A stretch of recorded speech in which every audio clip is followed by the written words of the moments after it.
విద్యార్థులను ఇంటి వద్ద చదవడంతో పాటు హోంవర్క్ చేయించేందుకు తల్లిదండ్రులు బాధ్యత తీసుకోవాలని చిన్నశంకరంపేట జెడ్పీ పాఠశాల దీప్లా రాథోడ్ కోరారు. పాఠశాల తల్లిదండ్రుల సమావేశంలో ఆయన మాట్లాడుతూ విద్యార్థులకు చదవడం రాయడం నేర్పుతున్నామని చెప్పారు. ఇప్పటి నుంచి 100 రోజుల పాటు విద్యార్థులపై దృష్టి పెట్టాలని సూచించారు.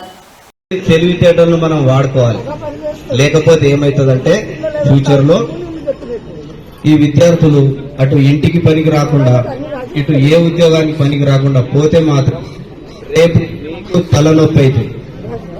తల్లిదండ్రులకు తలనొప్పి కాకుండా ఉండాలంటే మీరు రోజు 2 గంటలు, అది హోమ్ టైం టేబుల్ మీకు ఇచ్చేది, మేము home time table. Home time టేబుల్లో ఏముంటదంటే